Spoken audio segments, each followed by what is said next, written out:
गोजोन्थों मेरि Christmas happy Christmas गासैनिसिम दिनैनि बे 25 डिसेम्बराव गोरबोनि अननायजों गोरबोनि समायना बारसे बिबारखौ नोंथांमोननो बारफा बारफा आं नोंथांमोननो बावहरनाय जाबाय। दिनै बे 25 डिसेम्बर हादरमानियाव दिनै बुहुमाव जेरावबो रंजादों। बुहुममानियावल' नङा नख्रां रायजोआवबो सोरगोनि आरबफ्रा रंजादों। गोबां राजाफ्रा रंजादों आरो जों गासै सुबुं हारिफ्रा रंजादों। आरो बे रंजानाय क्रिसमासनि गेदेरथार सानखौ लानानैनो दिनै नोंथांमोना आरोबाव आङो बे नैथि खोन्दोखौ लाबोबावनाय जाबाय। बावैसो सिगां आङो नोंथांमोननि सिगां बे 25 डिसेम्बरनि सारिजानायनि जारिमिनफोरखौ आं नोंथांमोननो माखासे बिजिरबोना खोन्थादोंमोन। आरो दिनै बे 25 डिसेम्बराव नोंथांमोननिसिम फोरबो जिसु खृष्टनि सारिजानायनि गोथां बोसोनफोरखौ लानानै आरो मोननैसो जारिमिनफोरखौ होबावदेरनानै आं नोंथांमोननिसिम नैबे भिडिअखौ लाबोनाय जाबाय। बेनिखायनो गासै अनजायग्राफोर नोंथांमोना आरोबाव बेखौ नायलांबावदो। बेनो आंनि गेदेरथार बाथ्रा थिनानै नोंथांमोननिसिम नेनानै थाबाय। गोजोन्थों अनजायग्राफोर। आरोबाव जों मिथिनो लाबावनि 25 डिसेम्बरा मानो जिसुनि गोथार जोनोम सान जाखो? औ 25 डिसेम्बरखौ सायख'नायनि गुबै जाहोना बेनोदि थारैनो नुनो मोनोदि मार्च मासनि 25 अक्ट'नि 9 अखाफोरनि उनाव एबा जिसुनि क्रुसाव आलायजानाय समनिफ्राय लाजेननानै खृष्टानफ्रा जौगानायनि उनावहाय एबा धोरोम बिगियान मोन्दांथि दा थिय'लजिकेल आइडिया जिसुनि मारियामनि गोरबोआव थानाय समनि थारिख आरो जोनोम थारिखआ मोनसेयावनो गोरोबदों। बेनिखायनो 25 डिसेम्बरा जिसुनि जोनोम सान होननानै हमनानै लानाय जादों। आरोबाव जों मिथिनो लाबावनि 25 डिसेम्बरखौ सोर जिसुनि जोनोम सान होननानै फोसावखो? गोथार पप जुलियास सेथिया 330 एडियाव फोसावो। जुदानि बेथलेहमाव 25 डिसेम्बराव जिसुआ जोनोम जायो। गुबैयै बै समनि खृष्टानफ्रा जिसु खृष्टखौ खौसेथियै ज' जानानै खुलुमोमोन। नाथाय दाबो दान्थे बिदान्थे जिसुनि जोनोम साननि थारिख बाइबेलाव जों नुनो मोना। नंगौ, बे बाथ्राया सैथो। जों सोंनो आरो मिथिनानै लाबावनि सोर राजाजों क्रिसमासनि गिबि फोसावनाया जादोंमोन? जों मोननो हायो जारिमिनाव राजा जस बाथिया गिबि क्रिसमासनि रादाब एबा मेसेजखौ फोसावग्रोदोंमोन। बे राजाफोरनि देरसिन बिबौ जस राजाया 1910 मायथाइसिम रायजो खुंदोंमोन। क्रिसमासखौ मानिबोदोंब्लाबो नाथाय हादरमानियाव गुवारै फोसावजायाखैमोन।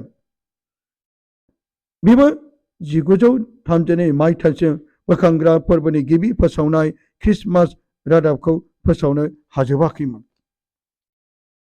अनजायग्राफोर आरोबाव जों फै माखासे मिथिनानै एबा सोंनानै लानि क्रिसमासनि सोमोन्दै जोंहा गोबां मिथिनो गोनां दंबावो।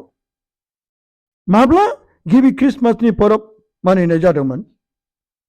बुंनो थाङोब्ला 336 एडियाव रमाव बे फोरबोखौ गिबि खुंग्रोदोंमोन। नाथाय अब्लाबो खृष्टानफोरनि क्रिसमास फोरबो मानिनाया 9थि जौथायारि मायथाइसिम एबा 9th सेन्चुरियाव गोगोम जाथ'वाखैमोन। अब्ला जोंनि भारत हादरावबो सोर क्रिसमासखौ गायसनग्रोखो? 16थि सेन्चुरियाव पर्तुगिसफोरनि गुदि आरो आथिंनि आगाना थालांदों आरो बै समनि पर्तुगिस खृष्टानफ्रा क्रिसमासनि फोरबोखौ भारताव खुंजेनदों। गोबां बोसोरनि उनाव भारतावबो खृष्टानफ्रा लासै लासै एरलाङो। बेनि उनाव भारतनि खृष्टानफ्रा क्रिसमासखौ बायदि रोखोमनि समायना साजायनानै खननाय मोसानाय आरो गाव गावनि हारिमुजों फोरबोखौ बाख्नायो। अनजायग्राफोर गिर्जानि जारिमिनाव फरायब्ला जों मोनो जिसुनि चेला थमास जाय जिसुनि अहेबाव आथिंजों सोग्रा बिथाङा भारतनि केरालानि क्रेंगार होननाय जायगायाव मुदिरिस होननाय जायगायाव बियो 52 एडियाव बियो दंफांनि नावजों सागराव इहुदिया बेफारिफोरजों फैफादोंमोन। गिबियाव थमासआ भारतनि जेबो रावखौनो रायज्लायनो रोङामोन, नाथाय फोरबोनि सोमोनांथाव महिमाजों भारतनि माखासे साधु ब्राह्मणफ्रा थमासजों बाप्तिस्मा लादों। जेब्ला बियो भारताव फैजेनो अब्ला बे समाव माखासे साधुफ्रा सागराव दुगैगासिनो दंमोन आरो बे समाव फोरबो जिसु ख्रिस्टनि सोमोनांथाव जाय थमासआ फोरबोनाव आरज खालामनानै दैखौ बियो गोजौआव दिखाङो।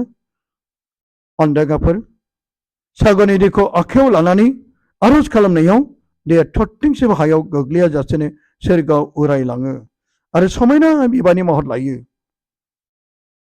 आरो बेखौ नुनानैनो बै समनि माखासे साधुफ्रा ब्राह्मणफ्रा फोरबो जिसु ख्रिस्टखौ सिगां नाजावग्रोयो। जाय फोरबोखौ नाजावनाय भारतनि जाय साधुफ्रासो बे फोरबोखौ नाजावग्रोदोंमोन इसोरनि गेदेर महिमाखौ नुनानै। आथिखालाव 24 मिलियननिबो बारा खृष्टानफोर बे भारत हादराव दंसै।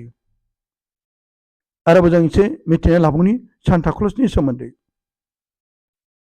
सान्ता क्लजआ सोर? सान्ता क्लजनि सोमोन्दै माखासे मानसिफ्रा मिथिगौ आरो माखासेफ्रा मिथिया। जायहा एबा सान्ता क्लजखौ गोदो गोदायनिफ्रायनो खुगा खुगा सोलिबोनाय एबा बानायबोनाय मोनसे सानबोलावरिसो। बे ख्रिस्टमासनि समाव आमेरिका आरो गुबुन हादरनि उन्दै उन्दै गथ'फोरनो हेफाजाब होनो बान्थाफोर लाबोयो। बेनि मुंदांखा जानाया गोथार निक'लासजों हादोराव गनायजादों। ब्रैथि सेन्चुरियाव खृष्टानफोरनि गोथार ख्रिस्टमासनि बिफा महरै आबुं जादों आरो गोबां इउरपनि सिङाव थानाय हादरफ्रा सान्ता क्लजनि भाव गेलेबोदों। अब्ला जों इसोरनि गोथां बोसोनखौ आरो जोङो फरायबावनि। जेसाया नाबिनि 7 बालाब 10 जों फरायनि। बिनिखायनो फोरबोआ गावनो नोंनो मोनसे सिन होगोन। नाय, सासे सिख्ला आइथाया फिसा थागोन आरो सासे फिसावा सारिगोन आरो बिनि नामा इमानुएल दोनजागोन। बेनि ओंथिया जादों इसोरा जोंजों लोगोसे। जाय बोसोना जों साफ्रोमनोबो बुहुमनि गासैनोबो मिथिहोदों।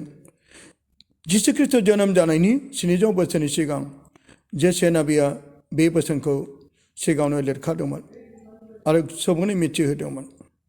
दिनै जोङो बे बोसोरनिफ्राय जों मिथिनो मोनबाय जाय मोनसे हांखो एबा मोनसे सिन आरो बेनि मोनसे फोरमाना जादों गावनो नोंनो मोनसे सिन होगोन।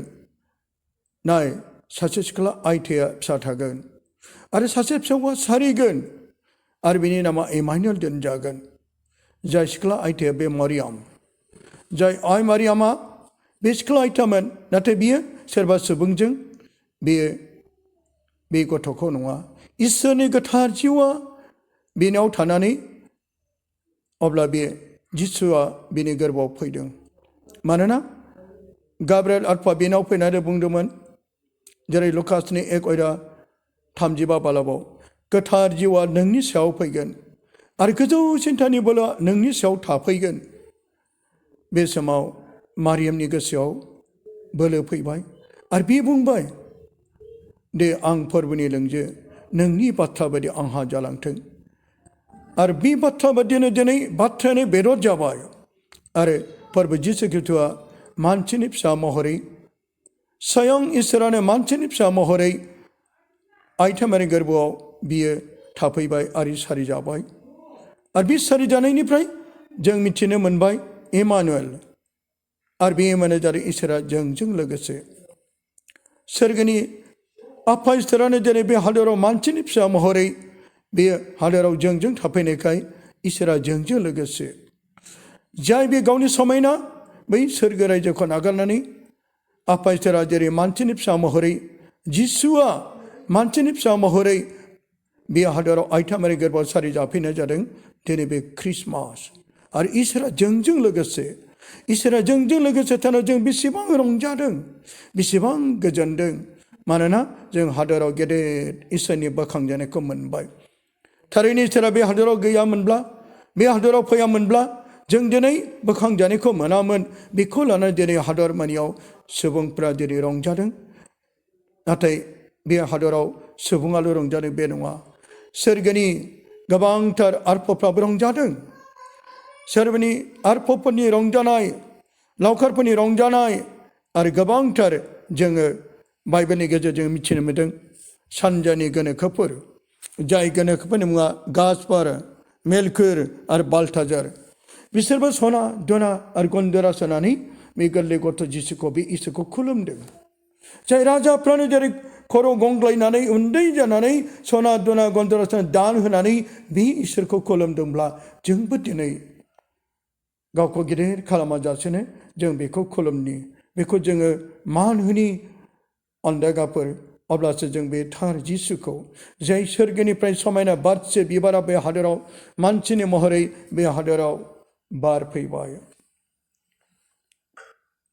अनदाइगाफोर आरोबाव जों मिथिनो लाबावनि गोदोनि समाव इजराइलफोरनि गेजेराव बेबायदि हुदा दंमोन सोरबा बिमाया गर्भबती जानानै गथ'सारिनो थाम जाब्ला गोबां दामनाय देनाय रोजाबनाय आरो जानाय लोंनायनि थाखाय थाम जानानै थाखायोमोन जेब्ला बिमाया हौवासा सारियो अब्ला दामनाय देनाय खननाय मोसानाय जानाय लोंनायजों गथ' हौवासानि मुङै जै धोनि होयो जेब्ला हौवासा जायाजासेनो हिन्जावसा सारियोब्ला बै सुबुंफ्रा इजराइलफ्रा सिरि सिरि थांफिनजोबोमोन नाथाय दिनै इजराइलनि गेजेराव सारिजानाय गथ' जिसुनि मुङै सोर रंजाखो सोर दिनै बिनि मुङै बाख्नायग्रोखो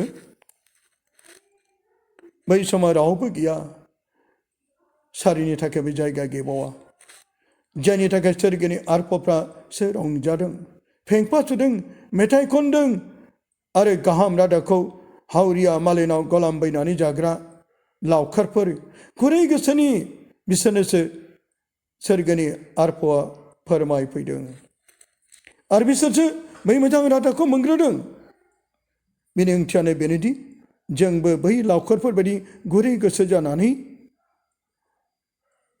जोङो बेबायदि फोरबोनि खाथियाव जोंखौ थानो नांगौ थुजों गोरबोनि मोसौ गलियाव जिसुखौ जायगा होनि गोथार गोसोजों खुलुमनि बै सोरगोनि बारसे समायना बिबारखौ जोंनि जिउआव गेवलाङै मोदोमफ्रोयै बारहोनि अनदाइगाफोर दिनै बे ख्रिस्टमासनि स्पेसियेल मेसेजखौ बेजोंनो आं नोंथांमोननिसिम गोजोननाय अननाय सिबिनाय साफ्रोमनोबो आरो फैगौ गोदान बोसोरनि मुङै हामलायथि बावहरनानै आङो दिनै बे ख्रिस्टमासनि बेबायदिखौ बाय फोजोबबाय गोजोन्थों जिसुआ बाख्नाय जाथों हेपि ख्रिस्टमास मेरि ख्रिस्टमास हेपि निउ इयार